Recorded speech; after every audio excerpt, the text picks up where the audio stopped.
Hello and welcome to today's video as we combine the LTA North and LTA South players into what we could consider to be a rankings based on stats. You see the stats on the screen. So their playoffs start this week. Keep in mind, both regions did play the same format, so there is that, double elim, etc., best of threes, fearless. But there is something interesting that I'll go into tomorrow when we look at the teams individually and the stats that those teams have. If you missed my power rankings video yesterday, it's going to be kind of going more in depth on the LTA teams from that individual, the power rankings and looking at those same stats. And there's something really interesting that you know, I did the research already for tomorrow's video about the teams themselves, and it is definitely there's something going on there that is probably concerning for LTA South. Now, when we look at these players statistically, Whippo was the best in top lane, followed by Thanatos and Impact. What does that mean? Well, the top laners in LTA South are not all that statistically strong right now. The worst being Zolfbay, he's in last. Just not they're not doing very well. They're not very strong, carry oriented top laners that are being represented from LTA South. So Bwipo had a 2 KDA, Thanatos a 3. Led in KP 68%, so 2 out of every 3 kills, 7.3 CS per minute. Thanatos 8.5. Impact had a 1 point, was at 8? Yeah, 1.8 damage divided by gold.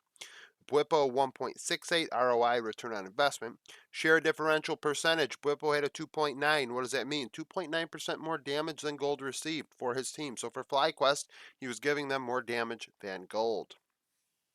Vision efficiency 2.97 for Bwipo. Wiser 3.71 for Pain.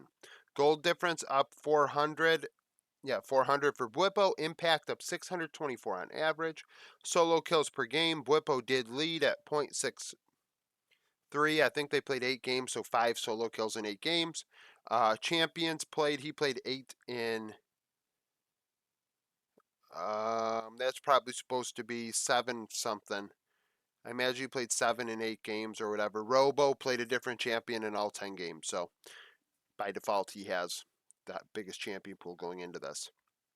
And something to note for Loud, that is an advantage in the top lane for them, is Robo's champion pool. Jose Deodo in the jungle, statistically dominant, followed by River of 100 Thieves, inspired of FlyQuest, Scary of Leviton, joining Zolth in last place. So Jose Deodo 3.1 KDA, inspired 3.4. Scary had a 78 kill participation, but still finished last. It's over 3 out of every 4 kills. Jose Deodo, the opposite, only 60%. The team fighting away from the jungler not being the make or break for the team. 7 CS per minute. Blabber 7.2. Sorry, just we're getting through this week, and then next week the whiteboard comes back. 1.49 damage divided by gold for Jose, led the way. Negative 1.1 share differential. River, negative 0.5%, so almost as much damage as gold. 4.81 vision efficiency, which is vision score per ward placed. Wiz of Loud, 5.35. 122 gold ahead for Jose. Umpty up 368. So combined Impact and Umpty, they're up about 1,000 gold, 950 gold on average at 15 minutes. LTA South teams cannot allow that to happen. 0.929 solo kills per game. I think he had 2. Had 0.9 champions played. River played a different one in all 6 games, so therefore his champion pool is the widest right now. LTA South representative Cody is in mid lane of Leviton. He had a 4.5 KDA. Quid, 5.2 of 100 Thieves. He was second, followed by Tinones of Loud. Loki of Cloud9 was last, as he was very underwhelming statistically. Cody led in kill participation, 86%. So that's 7 out of every 8 kills. Very involved. Led in CS per minute at 8.6. Had a 1.97 damage divided by gold. APA over 2 for Team Liquid. Tinones had an 8.2 share differential. Cody an 8. What does that mean? That means Tinones could have dealt 30% of the damage for under 22% of the gold. Very efficient, allows Robo or Wiz to take on less damage. and play more of a traditional, tankier role. Vision efficiency 1.88. Myru of Astral 3.63. Isra Astral, excuse me. Cody led in gold difference up 190.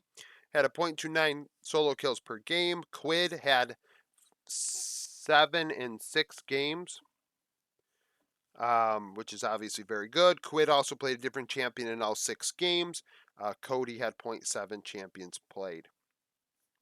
FBI of 100 Thieves tops the charts in 80 carry, followed by Cheaton of Pain, Sven of Cloud9, Snaker of Isurus Astral, last place. FBI had a 5.6 KDA, that was the top of the charts. 68.7 KP, Cheaton 76.7, so Cheaton 3 out of every 4 kills. Pain fighting around him once again, no surprise, he led in CS per minute at 9.7, FBI 9.1. Root had a slightly better ROI. I obviously mistyped that. It's supposed to be 1.88. FBI rounding difference, second place. 5.5 share differentials. Sven 6% for Cloud9. Cheaton also led in a couple other categories. He led in vision efficiency 3.54, FBI 2.54. FBI did lead by over 500 gold at 15 minutes. Cheaton had a solo or 2v2 kill every other game on average, so 5 and 10. FBI 2 and 6. FBI did play a different champion every game, so 100 Thieves clearly utilizing every game, playing different compositions. In the case of, we have River, Quid, and FBI all doing something different in every game that they hadn't done prior. Cheaton does not get to be the first 80 carry because he tanked the other categories. His KD wasn't great. His gold difference wasn't as strong as you'd like it to be either. Vulcan of Cloud9 tops the charts at supports, followed by Core JJ and Ackerman. Winsome of Loud was last. So Vulcan 2.9 KDA, Isla 3.4. He led in kill participation, 85%. Roughly 7 out of every 8 kills. Very involved out of the support. He had a .68 ROI. Very traditional. When you think of a high kill participation, you usually just deal damage by default.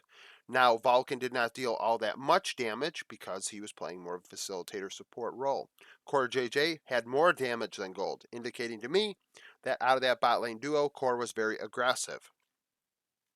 2.14 vision efficiency, Pro Delta, probably supposed to be 1.5 of Leviton. Isla led in gold difference up 263. So you combine FBI and Isla, they're up 700 gold on average as a duo. Surprisingly, that duo very strong immediately. Vulcan up 226. Core did have two solo or 2v2 kills in 8 games. Vulcan 1 and 6. Vulcan had .67 champions played, so 4 champions in 6 games. Pro Delta, .86, so probably 7 out of 8 or 6 out of 7. So going into this event, these are the players to highlight. In the first, the best in each role, we have Blippo, Jose Dioto, Cody, FBI Vulcan, followed by Thanatos, River, Quid, Cheaton, and Core. Lastly, Impact Inspired, Tinone, Sven, Ackerman. So tomorrow, I'll go more into depth about the teams. There is some concerning things about LTA South we do need to discuss. There's only 2 ways of looking at it. One is extremely positive, and one is extremely negative. You can tell how I'm hedging right now with my thought process on that. So thank you for watching. Thank you for, that was almost the members outro. Thank you for watching. If you like the video, like it, subscribe to the channel for daily League of Legends content. Follow me on Twitter, join the Discord, become a YouTube supporter, and hope to see you again tomorrow.